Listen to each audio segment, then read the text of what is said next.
드디어 네, 이분을 모셨습니다. 네, 10대부터 40, 50대까지 입시를 거친 분이시라면 또 자녀가 있는 분이라면 이분을 모를 수가 없으실 텐데요. 대한민국 최대 입시 교육기업 네, 메가스터디를 이끄는 손주은 회장님 모셨습니다. 안녕하세요. 네, 반갑습니다. 네, 처음 뵙겠습니다. 네. 너무 뵙고 싶었습니다. 아유, 아닙니다. 불러주셔서 네. 감사합니다. 현재 한국 교육은 끝났다. 10년 안에 사교육은 죽는다. 이런 말씀을 하셨더라고요. 대한민국의 최대 입시교육 기관인 그 메가스터디 회장님께서 이런 말씀을 하셨다는 게 어떻게 보면 저 같은 경우도 되게 의아한 부분이 있거든요. 어떻게 이런 말씀을 하시게 된 건가요? 먼저 우리 한국의 사교육에 대해서 먼저 조금 이해를 하셔야 되는데요. 세계 어느 나라에나 있는 일반적인 사교육하고는 좀 다르다라는 걸 먼저 이해를 하셔야 돼요. 우리나라 사교육은 1970년대부터 한 2000년까지의 30년 고도 압축 성장의 부산물이다 하는 걸 먼저 생각을 하셔야 돼요. 그러니까 정확하게는 60년대 말 정도부터 해가지고 한강의 기적인 30년간의 고도 압축 성장에서 중산층이 강하게 형성됐고 거기에 빨리 편입한 사람들을 보니까 대체적으로 대학 교육을 잘 받은 분들이거든요. 그리고 그분들은 자기의 경험을 가지고 자기 자녀 세대들에게 내가 대학 잘 나왔어, 대기업에 들어갔어, 그리고 뭐 부장으로, 임원으로, 계열사 사장으로 이렇게 성공했던 그 경험이 있잖아요. 그걸 이제 자기 자녀들한테도 똑같이 이식시키는 그런 과정에서 한국의 사교육은 특수성이 있다고 봐야 됩니다. 그래서 우리나라 경제 성장 발전의 그래프하고 한국의 사교육의 어떤 성장 그래프하고를 보면 한 10년 내지 15년 후행해서 거의 비슷하게 따라와요. 그래서 한국의 사교육은 그런 특성이 있다. 특히 한국의 사교육이 폭발적으로 늘기 시작한 게 90년대 중반 정도부터거든요. 그때는 다 대학 잘 가려고 하는 사교육이 이제 폭발하기 시작을 했고, 근데 이제 2000년 들어와서 한국 사회가 이미 이제 고도 압축 성장에서는 끝나고 저성장 사회로 들어왔던 한 2% 정도의 그런 저성장 사회로 들어오면서 사교육이 양상이 또 좀 더 달라집니다. 이제는 대학 잘 가는 것이 아니라 서울 시내에 있는 인류대학을 잘 가야 된다는 그런 사교육으로 조금 더 변모되었고, 최근에 와서는 고령화가 가속화되고 초저출산 상태로 들어가면서 앞으로 우리나라의 어떤 그 미래를 놓고 보았을 때 특히 이제 지금 젊은 세대들이 대학을 졸업해도 취업이 잘 안 되고 미래의 어떤 한국의 이런 저성장 사회가 지속되면서 뭘 하는 게 가장 좋을까 하는 데서 결국은 메디칼밖에 답이 없다. 의치, 한약수 이쪽으로 사교육이 지금은 완전히 거의 의대 몰빵 현상이 나타나는 그런 모습인데, 이건 이제 사교육의 관점에서 보면 사교육이 마지막 어떤 열풍이고 의대를 가려고 하는 수험생들이 많아서 재수, 삼수, 뭐 사수, 오수까지 하는 이 적체가 너무 심해지면 어느 순간에 탁 끊어질 거다. 그게 이제 한 10년 정도 지나면 분명히 한국의 사교육이 약화될 거다 하는 그런 이야기를 제가 한 거고, 여기에다가 이제 최근에 디지털 트랜스포메이션에 의한 이 4차 산업혁명과 함께 기술적 진보가 엄청 가속화되는데 특히 이제 AI 쪽이 요즘 엄청 뜨잖아요. 챗 GPT가 나오고 이러면서 야, 이거 앞으로 교육이 어떻게 될까? 그게 가장 교육에 크게 영향을 줄 거거든요. 그래서 교육이 이제 완전히 이렇게 되면 공공재적 성격을 넘어서서 공짜가 되는 자유제가 되지 않을까? 그렇게 되면 챗 GPT한테 웬만한 거 물어보고 AI 선생한테 배우면 되는 그런 세상이 오면 지금과 같은 한국의 교육도 달라질 거고 사교육은 상당히 약화될 거다 라는 그런 예상을 해서 내가 한 10년 정도로 본 거고, 또 10년이라고 보는 또 다른 이유도 하나 더 있어요. 그게 뭐냐면 2030 한 5, 6년 정도 되면 수도권 대학이 미달이 나기 시작합니다. 그게 무슨 말이냐면 출생아 수를 잘 보면 2015년생까지는 지금 이제 한 2000년 초반부터 한 15년 동안의 출생아 수는 크게 변화 없이 한 40만 대를 유지를 합니다. 근데 2016, 17 이렇게 넘어오면서 그때 출생한 애들부터 30만 대로 넘어와서 1년에 2, 3만 명씩 팍팍 줄다가 작년 2022년은 드디어 25만도 깨져서 24만 9천 명이 태어났거든요. 그럼 한번 생각을 해보세요. 40만에서 25, 순간적으로 15만 명이 빠져버려요. 그런데 2016년생들이 이제 대학 가는 그게 2035년 이때단 말입니다. 그럼 지금부터 한 12년 정도 네네. 남았는데 그때쯤 되면 수도권 대학이 실질 미달의 상태에 들어간다. 지방 대학들은 지금 사립대들은 정원의 70%밖에 채우지 못하고 있고 뭐 한간에는 벚꽃 피는 순서대로 지방 사립대가 없어질 거다. 뭐 심지어 국립대인 경북대, 부산대까지도 정시에서 미달이 나고 있거든요. 이런 상황을 놓고 봤을 때 현재의 교육은 상당히 달라진다. 그리고 사교육 열풍은 마지막 의대 몰빵의 대치동 현상은 마지막 불꽃으로 활활 타다가 탁 사라질 거다. 그걸 제가 이야기하는 겁니다. 그러면은 이렇게 말씀하신 대로 그렇게 된다면 앞으로 그러면 뭐 대치동 같은 이런 학군지나 이런 학원가는 어떻게 될까요? 지금보다는 뭐 대치동 아파트 값이나 전세 가격이 한 10년 정도 지나면 분명히 지금과 같이 그렇게 학군 프리미엄은 떨어질 그 프리미엄 가격을 유지하기는 어렵지 않겠는가 저는 그렇게 생각을 하고요. 지금 현재 아파트 구조라는 것 자체가 4인 가족을 중심으로 하는 그런 가구 구성에 따라서 대부분 다 만들어졌잖아요. 네. 뭐 33평, 4평 이런 형태가 방 3개 뭐 이런. 근데 지금 이미 1인 가구가 제일 많잖아요. 이게 앞으로 한 10년, 20년 지나면 아마 우리의 주거 형태도 상당히 달라질 거고 아파트 가격 개념 자체도 상당히 달라지지 않을까. 지금 현재 학군지를 중심으로 해서 이루어지는 아파트 가격 이런 것들은 이제 낡은 패러다임이 될 거다. 앞으로는 뭐 초역세권이라든지 작은 평수지만은 생활의 어떤 질을 훨씬 높일 수 있고 편의성이 아주 큰 그런 쪽으로 새로운 어떤 아파트 가격이 형성되지 않을까. 1인 가구가 전체 가구에서 차지하는 비율이 가장 높은 단계에 이미 들어왔으니까 뭐 그런 여러 가지 변화가 나타날 거라고 저는 생각하고 있습니다. 특히 출생아 수가 40만 대를 거의 비슷하게 유지하고 있는 지금 중고등학생들이 대학 가는 그런 과정, 뭐 초등학교 한 4, 5학년 이상부터 대학 가는 과정까지는 큰 변화가 없을 거로 생각이 됩니다. 그러나 그 다음부터 초등학교 한 3학년 이하부터 대학을 가야 되는 그 시점에는 1년에 3만 명씩 가까이 빠진다는 거는 이건 엄청난 변화입니다. 그래서 마치 이런 거하고 저는 같다고 생각합니다. 개구리가 뜨거운 물에서 끓고 있을 때 자기가 처음에는 뭐 모르잖아요. 천천히 그게 뜨거워지니까. 천천히 뜨거워지니까 우리가 이런 변화가 조금씩 일어나는데 지금은 조금 그 40만 대가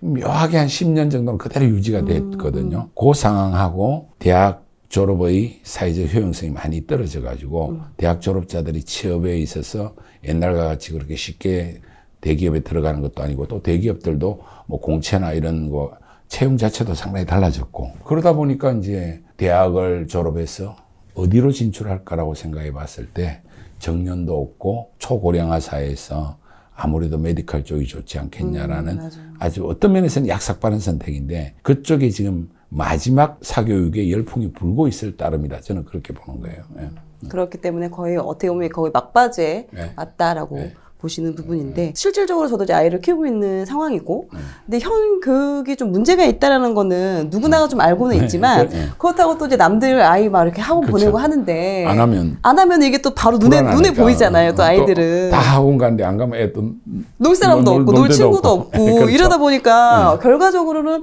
나중에는 추후에는 바뀔 것 같지만 그래도 또 그걸 또 알 수가 없으니까 내가 했던 방식대로 그럼에도 불구하고 계속해서 사교육을 시키고 있단 말이죠. 네. 근데 결국에는 이렇게 계속 하게 되면 안 된다라는 거잖아요. 네. 그 뭐 마치 비유적으로 설명을 하면 지금은 주식시장이 좀 안 좋아가지고 다들 물려 있잖아요. 그죠? 2년 전만 하더라도 뭐 1년 6개월 전만 하더라도 다들 영끌레가 막 투자하고 난리였잖아요. 맞아요. 동학개미, 서학개미 다들 이렇게 해서 그때 내가 주식 안 하면 망할 것 같잖아. 다 어떻게 해서 다 하다가 대부분 다 상투나 꼭지, 막자 이런 거 타가지고 지금 다들 물려 있잖아요. 네. 마치 그런 거하고 비슷합니다. 그러니까 자녀 교육도 다들 이렇게 안 하면 안 된다라는 그런 상황에서 뭔가 내가 정말 냉철하게 분석하고 우리 애한테 정말 맞는 것이 뭐냐에 대한 깊이 있는 어떤 고민과 판단을 하지 않고 결국은 이렇게 어떤 전체적인 분위기에 휩쓸려서 뭐 영끌애가 아파트 사고 영끌애가 주식 투자하듯이 자녀 교육도 그렇게 하면 대부분 다 물려요. 저는 그렇게 생각합니다. 그래서 자녀 교육에 대해서는 정말 부모님이 소신을 가지고 해야 되고 자기 확신이 있어야 돼요. 자, 우선 냉정하게 우리 공부를 하고 만약에 하면 네. 우리 애가 공부를 잘할 거냐 못할 거냐 하는 부분에 대해서는 초등학교 저학년 때는 다 잘한다고 웬만하면 따라가기 쉬우니까. 근데 얘가 공부를 좀 시켜보면 알잖아요. 또 가슴에 손을 얹고 생각을 해보면 이 부모님이 제일 잘 알 수밖에 없어. 왜냐하면 이 공부는 DNA가 한 전체에서 96%, 98% 8% 정도 된다는 연구 결과들이 많아요. 그러면 한 가정에서 부부가 서로 성적표 딱 까놓고 이야기하면 학창 시절 답이 나와요. 얘가 공부 잘할랬는지 못할랬는지. 근데 둘 다 공부를 못했다, 솔직히. 그러면 돌연변이로 잘할 수는 있어요. 그런데 그건 확률이 되게 낮아요. 희박한. 그리고 사교육을 시킨다고 해서 얘 성적이 그렇게 쉽게 안 올라가요. 공부는 제일 중요한 게 타고난 능력이에요. 여기에 대해서 두 분 다 공부보다는 뭔가 다른 쪽에 특별함이나 탁월함이 있고 우리 아들, 딸도 그런 쪽으로 어떤 물려받은 게 크다 이러면 공부를 가지고 승부를 내겠다라는 생각은 잘못된 거예요. 내가 볼 때는. 공부 말고 얼마든지 길이 많이 있는데 그런데 맘카페에서 이야기하거나 엄마들끼리 모여가지고 이제 브런치 하면서 막 네, 그런 정보들을 맞아요. 서로 네네. 나누고 또 그런 것 쪽에 사교육 종사자들이 교묘하게 전략으로 다 숨어 들어와 있어요. 그래서 그렇게 여론을 형성하고 또 심지어 공포 마케팅을 하고 거기에 끌려다니면 안 된다는 거죠. 대치동에는 유명한 돼지 아줌마들이 다 시장을 지락펴락하고 있잖아요. 그런 데서 나는 놀아나면 안 된다. 그래서 부모님이 두 분의 어떤 학습에 있어서 능력은 우리 자녀한테 얼마나 물려주었을까 하는 거는 두 분의 학창시절 되돌아보면 답이 나온다. 그거 정말 중요하게 꼭 생각해 주시기 바라고. 착잡합니다. 네. 그리고 또 두 번째는 환경적인 요인이 상당히 중요하거든요. 예를 들어서 두 분이 다 교사다. 아니면 두 분이 다 대학에서 교수로 생활하고 있다. 이러면 그 자녀들은 좀 공부를 잘할 수밖에 없어요. 집안 분위기가 상당히 학구적이고 그런 분위기가 강하고 그런 좋은 유전자를 물려받았을 가능성이 있기 때문에 그렇다고 해서 그 친구가 꼭 성공하는 건 아니잖아요. 그런 친구들이 공부를 아주 잘하는 거 그걸 그렇게 쟤는 왜 저렇게 잘할까 그렇게 생각할 필요 없어요. 쟤는 그걸 타고난 거예요. 그런데 우리 집안은 대대로 어떤 그런 학구적인 분위기보다는 온 가족이 온 가문이 모이면 정말 막 육회 통쾌 상쾌 그런 집안이야. 정도 많고 세상 돌아가는 일에 오지랖 넓게 다 간섭해야 되는 그런 집안 사람들이라면 그 밑에 자녀들도 그렇게 태어났을 가능성이 많고 또 뭐 레저나 스포츠나 이런 쪽에 상당히 에너제틱한 면이 다 가지고 있다. 그러면 자녀도 그럴 가능성이 있거든요. 그런 친구들은 오히려 그런 쪽 방면에 예체능이나 그런 거와 연계된 쪽에 어떤 미래의 어떤 삶의 과정을 만드는 것이 얘한테는 훨씬 더 크게 성장할 가능성이 있죠. 그 애를 억지로 공부를 시킨다? 해도 걔 공부 안 할 가능성이 있어요. 어떻게 보면 또 이 사교육을 시키는 그 기준도 있을 것 같은데 네. 무조건 그 사교육이라는 게 무조건 시키면 안 된다라는 건 아니지만 꼭 그게 공부해야 된다는 건 아니죠. 그렇죠. 뭐 네. 아이의 성향에 따라서 네. 그게 뭐 네. 체육적 예체능 쪽으로 될 수도 있는 예, 거고. 근데 이제 그게 지금 균형이 다 무너져 있죠. 너무 공부 쪽에만. 공부 쪽으로 그것도 뭐 심지어 대치동 가면 대학 가는 게 아니야. 그 동네는 다 의대 가려고. 초등학교 때부터 의대반들이 다 편성되고 하는 이러한 현상은 상당히 그 사교육의 마지막 단계, 나쁘게 말하면 말기적 단계라고 저는 생각을 합니다. 예. 그렇다면 또 이런 생각도 할 수 있을 것 같아요. 또 대치동에서도 오래 계셨었잖아요. 그럼 대치동에서 공부 잘하는 친구들 모두가 또 성공하지는 그렇죠. 않는 예. 경우도 있죠. 예전에는 뭐 2000년대 초반부터 한 2015년까지는 제가 현장에서 학부모들 모시고 설명회도 많이 했고, 뭐, 잠실체육관에서 1년에 한 3번 정도 15,000명 정도 모시고 정기적인 설명회도 많이 하고, 학부모하고 접점이 상당히 많았죠. 그 시기에 이렇게 제가 항상 이야기했던 게 8학군 이 지역이 정말 입시 결과가 좋은지를 가슴에 손을 얹고 생각을 해봐야 된다. 라고 하면서 제가 그래프를 그려서 설명한 적이 있었는데 어떤 그래프였냐면 여기다 한번 그려드릴까? 그랬어요. 보여드릴까? 예를 들어서 이런 거예요. 우리 Y축이 대학에 수준이라고 하고 여기 요 선을 대졸선이라 하죠. 네. 요 밑은 중졸 밑이라고 하자. 그럼 여기가 전국의 지역. 그럼 여기가 이제 대치동 8학군.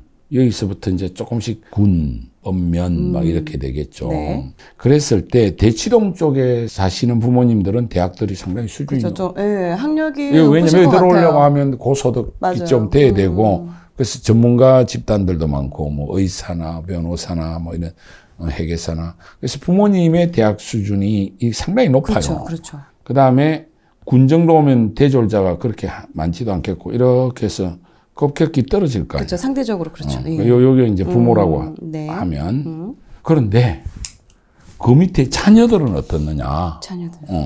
자녀들은요 대치동 자녀의 평균 대학 간 수준은 부모보다 다 낮아요. 자녀는 면단위 이런 데도 다 대학을 가요. 자녀 세대의 그래프는 이 정도의 차이가 생각보다 적어요. 네. 부모는 차이가 많이 나요. 엄청 많이 나는데. 40, 50대 부모들은 대치동에 사시는 분들의 교육 수준하고 저 군단위 면단위 차이가 이렇게 많이 나는데 자녀는 그렇게 많이 차이 안 나요. 그래서 요 지점이 어딘지는 모르겠지만은 여기까지는 마이너스. 부모보다 자녀들이 평균 학력이 다 낮아요. 그리고 군면 이로 가면 평균 학력이 자녀보다 뭐 부모보다 자녀 다 대학을 대부분 다 보내니까 이런 그래프가 나온다니까. 이게 사실이거든요. 그래서 설명회 때마다 막 15,000명도 오고 학원이 꽉 차서 와서 듣고 있지만은 우리 냉정하게 가슴을 쏟아놓고 생각해 보자. 이 부모님의 자녀들이 대학을 지금 갈 건데 그 자녀들이 간 대학의 평균 학벌 분명히 당신들보다 낮다 여기가 분명히 낮아요. 대치동.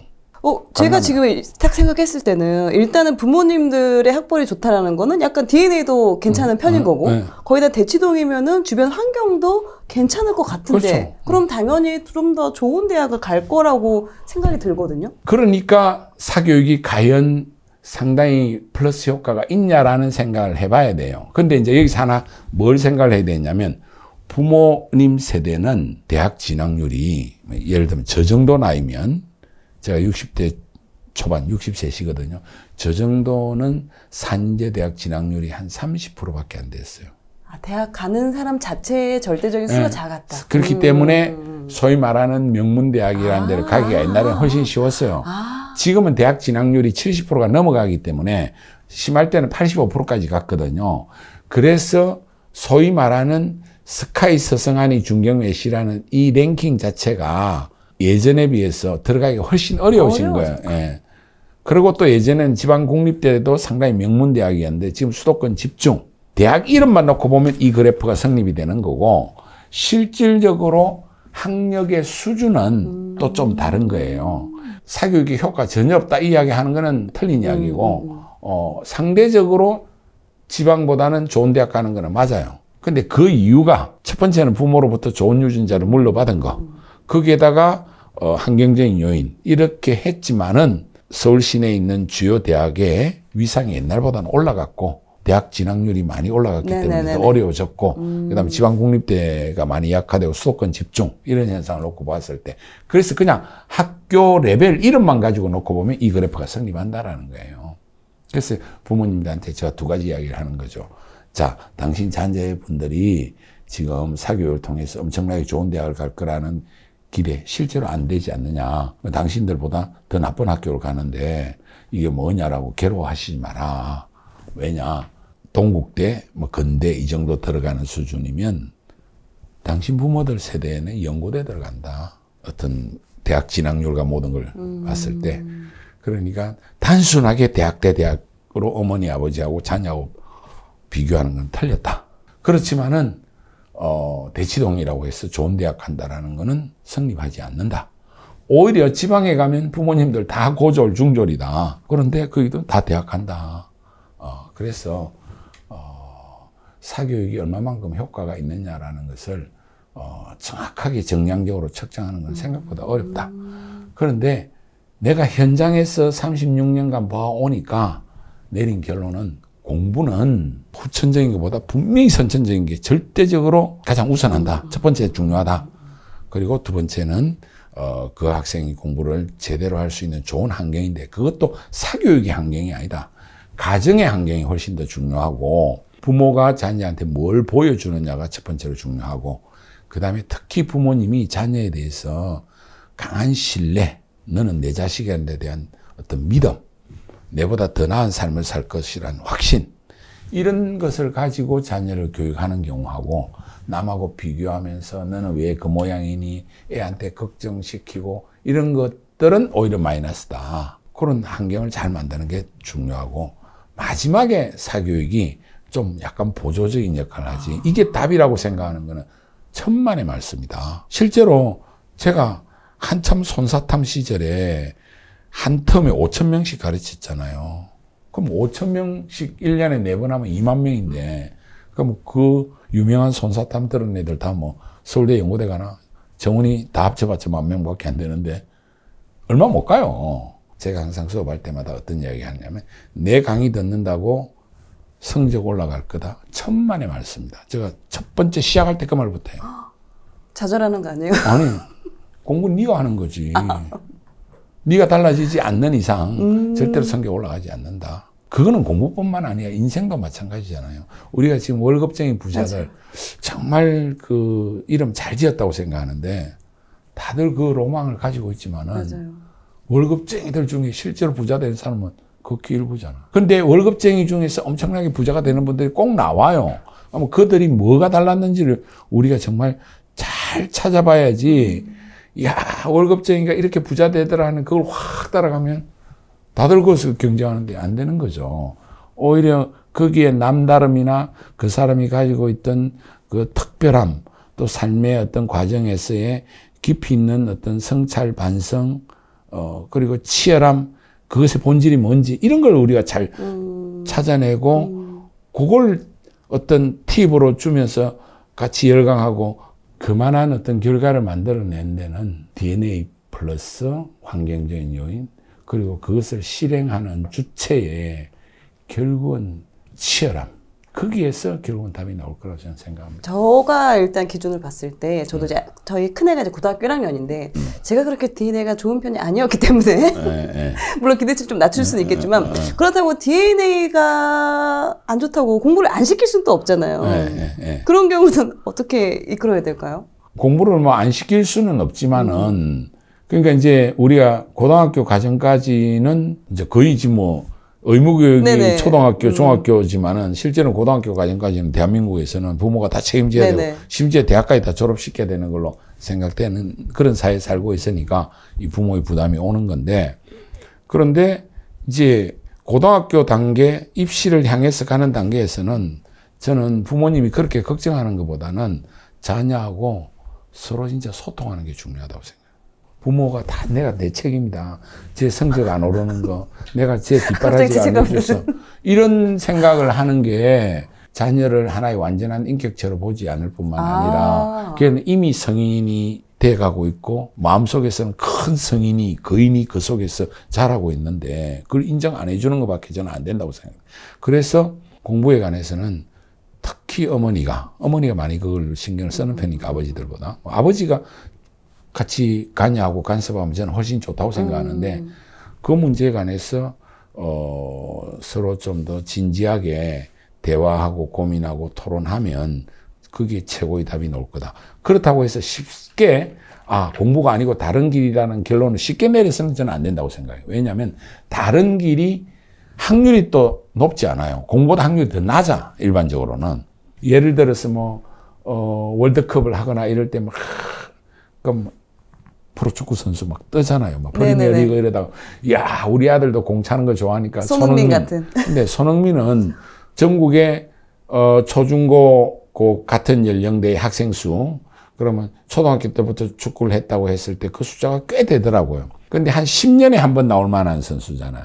그러니까 뭐 계산을 해보니까 뭐 한 3만 몇천 분의 1이더라고. 유현진 같은 선수, 야구 선수는 좀 더 적어요. 그것도 한 10년에 한 명 나올 만 하거든요. 프로 들어갈 확률하고. 그럼 처음 시작했을 때부터 하니까 거기도 2만 6천 뭐 몇 분의 1 이렇게 나오던데 공부를 했을 때는 스카이 대학 들어갈 수 있는 확률은 전국에서 10,000등 안에 들어가면 되거든요. 그러면 40만이니까 40분의 1이잖아. 태어난 수로 하면. 앞으로 대학 정원이 줄겠지만은 요즘 태어난 애들 25만도 안 되는 얘들의 입장에서 놓고 보면 이거는 확률이 엄청 물론 그 사이에 스카이 대학 줄이겠지만은 어제도 이제 미래세 정권에 뭐 일이 있어서 그쪽에서 PB 하시는 분들하고 한 두 분이 찾아오셨는데 두 분 다 어머니더라고요. 그런데 보니까 애들이 되게 어려. 그래서 제가 걱정하지 말라고. 확률적으로 지금 얘들이 대학 들어갈 때는 뭐 30만도 안 되는데 태어난 애가 그러고 대학 정원이 준다 하더라도 그래서 만약에 인서울만 목표로 한다 라고 하면 그냥 가만히 있어도 인서울 됩니다. 내가 그랬죠. 왜냐하면 그때쯤 되면 수도권 대학에 미달이 나오는 시점이 되니까. 근데 이제 그렇게만 볼 건 아니죠. 정말 하고 싶은 걸 해야 되니까. 그래서 그런 과정에서 좀 부담을 좀 덜었으면 해서 제가 이 말씀을 드렸고, 무조건 어디 뭐 의대다 뭐다 이렇게 정해놓고 그쪽으로만 돌진해 가는 건 옳지 않다고. 왜냐면 타고난 게 다르니까. 그렇죠. 그렇다고 해서 또 공부가 아닌, 이러면 또 듣는 분들이 왜 또 이 말 제만 하는지 모르지만, 다른 길을 찾는 것도 쉽지 않다. 그건 확률이 더 낮을 수도 있다. 그렇지만은 한 사람의 인생을 놓고 보면 꼭 어떤 한 길을 선택해가지고 그걸 20대 한 초중반까지 달성하는 게 아니잖아요. 우리 코크님도 코카콜라에서 아까 25년 근무하시다가 월급쟁이 부자들 이런 일을 하실 거라고 상상도 안 하신 거 아니에요? 그렇죠. 네. 인생은 어떤 과정에 뭔가 내 인생을 변화시키는 결정적인 어떤 계기, 어떤 기점 이런 게 온단 말입니다. 그때 자기가 결단을 잘하는 게 중요한 거고, 그런 것들을 우리 앞으로 인생에서 여러 개 열어놓고 찾아가야지, 대학을 잘 가서 의대를 가서 라이센스를 가지고 어떤 살아가겠다. 이거는 그 산업화 시대의 마인드에 아직 못 벗어난 거예요. 어떤 하나의 직업을 선택해서 평생 가겠다. 이건 진짜 좀 말이 안 되는 거예요. 지금 4차 산업혁명이 막 가속화되고 한 이 시기에 우리의 미래의 삶은 내가 진짜 한 직업을 여러 개 가질 수도 있어요. 여러 번 바뀔 수도 있어요. 네. 또 그러고 이제는 직장의 개념도 많이 달라지잖아요. 어떤 직장을 평생 다니거나 뭐 한 10년 다니거나 그런 게 아니라 요즘은 갑자기 긱 이코노미 이런 부분들이 막 뜨고 있잖아요. 원래 긱이라는 단어가 GIG가 일회적 공연, 짧은 공연 이런 뜻이에요. 이게 경제학 용어로 지금 바뀌었는데, 내가 일정 기간 동안에는 뭐 해외 직구를 대행해 주겠다. 그 일만 내가 한 1, 2년 하고 또 그 다음에는 내가 엑셀을 엄청 잘 다룬다.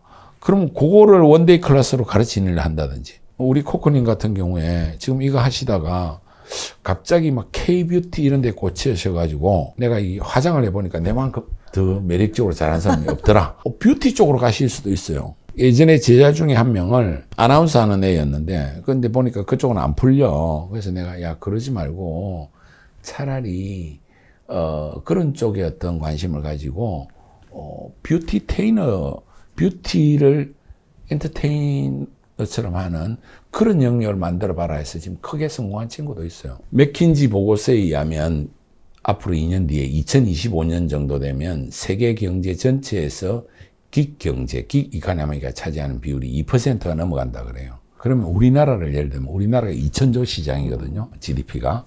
그러면 2%면 40조예요. 지금 40조 시장에서 젊은 친구들이 긱 이코노미로 뜨는 친구들이 많아요. 연봉이 뭐 한 3억에서 10억 사이. 그래서 한 6개월만 일하고 6개월은 해 돌아다니는 애들도 있고 이런 상황인데, 지금 우리 애가 대학 딱 진학해가지고 대기업에 들어가서 평생 월급 받고 그거 언제 집 사나?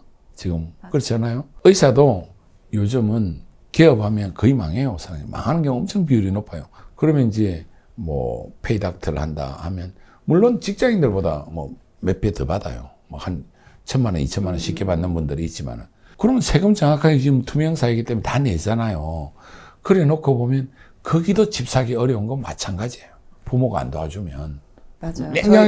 냉정하게 계산해보면. 사연 들어오는 거 보면 고소득임에도 불구하고도 어려워요. 그런 경우가 있습니다. 네. 여기에 주요 시청자인 월급쟁이들이 부자가 되고 지금 뭐 연봉 한 3, 4천에서 한 1억 이내 분들이 대부분 제일 많을 것 같은데, 맞아요. 네. 어떻게 진짜 자기 자신 또 자기 자녀들이 그 소득을 넘어선 어떤 더 나은 삶을 살 거냐 하는 데는 이런 기경제 같은 것도 답이 될 거고, 직업을 우리가 한 개만 갖는 건 아니잖아요. 지금 N잡너 이야기들이. 뭐 지금은 이미 그런 사회가 됐어요.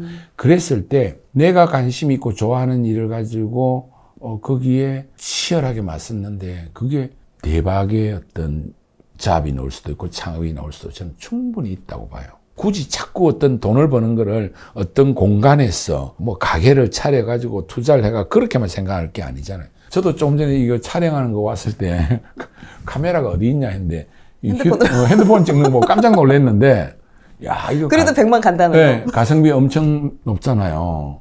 월급쟁이 부자들 진짜 이 투자를 하고도 지금 100만 넘어갔고 200만, 300만 가면 이 나중에 상장하면 이 회사 뭐 몇천억 될 수도 있잖아요. 그런 것처럼 내가 어떤 좋아하는 일을 가지고 잘하거나 재밌어 하면 그것 갖고 유튜브에 한번 올려보는 거고 태핑도 해보고 그러다가 졸지에 월급쟁이 부자들을 상대로 하는 뭐 일타, 손사탐이 여기저기서 막 튀어나오면 그 사람 전혀 다른 인생을 살 수 있는 거예요. 그렇지 않아요? 자녀 교육에 대해서 정답을 정해놓고 코스웍을 하듯이 이렇게 가져가는 시대는 이미 상당히 끝나가고 있지 않는가.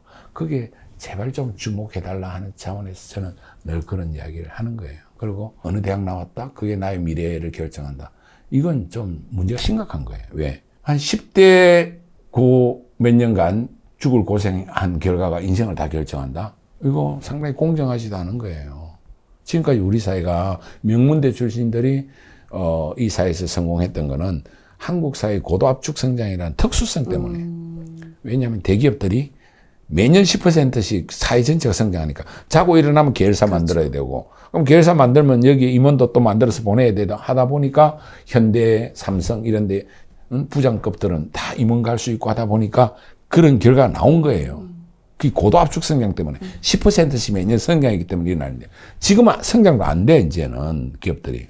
그리고 경쟁력을 해서 해도 나와버리고 그러니까 기업에 들어가서 옛날만큼 승진하기도 어렵고 기회가 안 온단 말이야. 그러니까 그러면 그걸 가지고 내 기회를 만들 것이 아니라 내 속에 있는 에너지, 내가 잘할 수 있는 거, 나의 어떤 특별함을 가지고 나의 직장 생활을 하면서 나의 것을 찾아서 만들어내는 속에서 답이 있다는 거죠. 그러면 이거는 정규 코스웍이 아니잖아. 공부를 얼마나 잘했냐, 대학을 얼마나 잘 갔냐 하는 문제와는 좀 더 다른 어떤 과정이 그 속에 있기 때문에 사교육이 모든 걸 대학을 결정하고 젊은이 미래를 결정한다는 것은 분명히 고도압축 성장기의 부모 세대들이 가지고 있었던 경험을 자녀에게 이식시키려는 착시현상이 아직 남아있을 따름이다. 그러나 지금 자녀를 그 학원 보내고 하는 그 세대들이 자기 부모로부터 물려받은 걸 자기 다음 세대한테 자꾸 강요하는 건데 자기도 그렇게 안 살면서 자기 부모 세대만큼 명문대 나와서 성공하기 쉬웠냐고? 아니잖아요. 그러면 우리 자녀는 전혀 다른 세상에 사는 거고 또 한국 사회는 70년대부터 한 2000년 뭐 최근까지는 선진국 따라가기 바빴어요.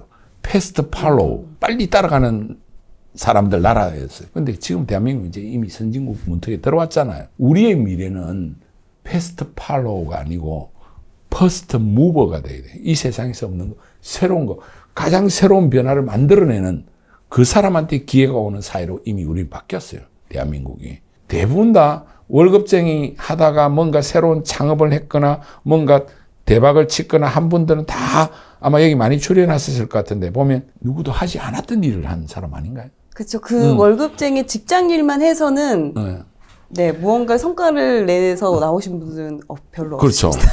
그러니까 나도 남달라져야 되는 거고 자녀들은 정말 그 자녀가 가지고 있는 고유성, 특별함 그걸 개발시키고 그걸 부모하고 소통하면서 찾아내는 과정 그게 더 교육에서 중요하고 이제 그렇다고 해서 초등부터 고등학교까지 정규 과정을 무시하라는 이야기는 아닙니다. 그걸 통해서 쉽게 성공하는 과거의 고도압축 성장기에는 성공의 방정식이 되게 쉬웠어요. 1차 방정식밖에 안 됐어. 근데 지금은 성공의 방정식은 너무나 복잡한 고차 방정식이다 하는 생각을 가지고 또 사실 지금 그 30, 40대들이 정말 똑똑하지 않아요. 사실 이분들이 세계에서 제일 똑똑해요. 근데 자녀 교육은 똑똑하게 못하는 것 같아서 제가 안타까워서 늘 그런 이야기 하는 거예요. 그럼 지금 이제 좀 더 구체적으로 초등학생 이하를 이제 지금 키우고 있는 분들이 솔직히 저희 이제 청취자분들이 거의 30, 40대가 많다 보니까 대부분 자녀분들이 뭐 초등생 아니면 뭐 유치원생 이런 분들이 많으세요. 그럼 이런 분들이 그러면 좀 가져야 할 태도라던가 어떤 좀 조언을? 이런 생각을 하셔야 돼요. 대치동 사교육은 답이 아니다. 그 생각 먼저 하시면서 좀 여유 가지고 접근하면 답이 나올 거라고 생각합니다. 뭐 실제로 뭐 분당을 가든 뭐 심지어 제주도를 가든 어디에 가도 학원 이름에 대치 무슨 학원 이런 것들이 그런 많아요. 게 좀 붙여져야 뭔가 좀 자, 그게 얼마나 씁쓸할 뿐만 아니라 웃기는 이야기예요. 어디 강연 갔다가 이제 명함 주고 받았는데 이제 이 사교육에 종사하는 분들의 어떤 최고의 과정 뭐 이런 거예요. 꼭 제주도에서도 오셨고 이렇더라고. 근데 학원 이름을 보니까 대치 무슨 학원이야. 그렇게 해 먹힌다는 거지. 분당에 가도 막 그런 학원들 많고 곳곳에 많거든요. 부산에도 많고. 어떤 부모들의 불안 심리를 잘 공략한 것에 불과하지. 그럼 예를 들어서 부산에 있는 제주도에 있는 지방에 있는 학원에 대치 무슨 학원이 뭐 그럼 대치동 선생이 진짜 가는 거냐고. 아니잖아. 냉정하게. 그러면 부산에 있는 그 지역의 선생님을 잘 조합해가지고 그 학원을 운영하는데 그게 무슨 대치 무슨 학원이야. 이름만 그러네요. 대치동 스타일로 한다라는 건데 마치 또 대치동이 무슨 학원하고 연계되어 있는 것처럼 또 뭐 실제로 프랜차이즈가 있는지는 모르겠습니다만은 그런 것들은 지금 우리의 그 안타까운 현실의 한 단면을 보여주는 것에 불과하다 이렇게 생각을 하시고 사실은 이 학습과 관련돼서 정말 효과적인 공부를 하려고 하면 스스로 잘한다면 제가 이런 말하면 지금 장사하나 이런 소리 할 것 같긴 한데 온라인 교육이 가장 효과적이죠. 왜냐하면 거기는 전국에서 검증된 최고의 일타 선생의 강의가 실제로 현장 학원의 강의에 뭐 거의 10분의 1 가격으로 제공해. 1년 내내 들어도 한 5, 60만 원. 뭐 초등학교 이런 데는 좀 과정이 많고 해서 100만 원 이상, 200만 원 가까이 되지만 그렇게 해봤자 한 달에 10만 원도 안 되는 그런 비용으로 모든 걸 풀로 할 수 있음에도 불구하고 그래도 1대1로 아니면 1대 다로 현장에서 교육을 해야 된다라고 다 곳곳에 학원들이 있는데 이 사교육의 분위기에 지금 휩쓸리고 있을 따름이다라고 저는 생각이 들죠. 그래서 최근에 보니까 저도 그 유튜브를 보고 되게 막 한 2개 더 찾아보고 이랬는데 정말 매력적인 걸 제가 봤어요. 춘천 분인데 노가다 하는 분 난독증 때문에 공부도 못했다가 스스로 공부해가지고 수능 모의고사에서 여러 차례 만점 받고 그래서 이분이 노가다를 접고 하버드나 이렇게 공부하러 가려고까지 생각했었는데 이제 자기는 공부도 못하고 했으니까 평생 노가다 일했고 부인도 뭐 좀 그러니까 식당 일하면서 자녀들을 키웠는데 이 자녀들은 뭐 완전히 그냥 방치돼 있어가지고 공부가 완전히 바닥이었죠. 근데 이 노가다 하시는 이 아버지가 내가 중요한 게 아니고 내 자식이 중요하다 생각을 하고 다 접고 그 아들 둘을 게임에 빠졌어. 뭐 아무것도 공부도 안 하는 애들을. 그래서 중학교까지 하고 고등학교는 안 가고 홈스쿨링을 해가지고 아버지가 자녀를 데리고 공부해서 둘 다 서울대 갔잖아요. 그런데 그 공부의 과정이 제가 와 이분이 진짜다 하는 느낌이 들었던 게 자기가 공부한 걸 어떻게 했다 이게 아니에요.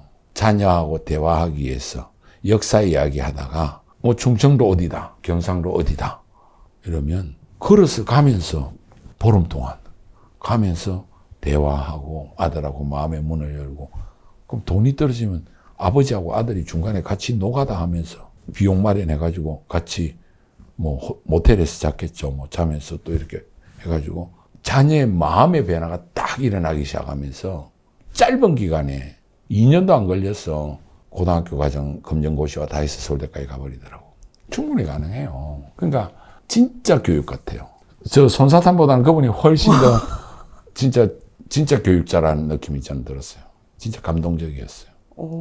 그게 요즘 시대에 나온 이야기예요? 지금 요즘 유튜브에 엄청 돌아다니는데 그분이 너무 멋있어서 조남을 정확하게 제가 한번 모르겠는데 보도록 하겠습니다. 정말 그 부모가 정말 내 자식을 위해서 모든 것을 걸겠다라고 하면 자녀의 인생에서 혁명은 반드시 일어납니다. 공부혁명, 인생 전체를 바꾸는 혁명 다 일어납니다. 근데 부모가 좀 편하려고 너무 싸게 노는 게 이 학원 저 학원 굴리는 거예요.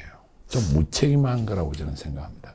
이 사교육에 종사한 사람이 이런 말을 하는 거 여러분들 그냥 흘려서 듣지 마십시오. 한 자녀를 키우기 위해서, 한 어린이를 키우기 위해서는 하나의 마을이 필요하다 그러잖아요. 우리가 어릴 때부터 어떻게 자라왔어요? 부모님의 보호 아래 할아버지, 할머니, 이모, 외조부, 외조모 다 이분들의 그 정성에 의해서 우리가 이렇게 만들어진 거 아니에요? 그런데 지금은 왜 이게 다 무슨 학원에 의해서 만들어진지 이게 상당히 좀 안타까울 때가 많아요.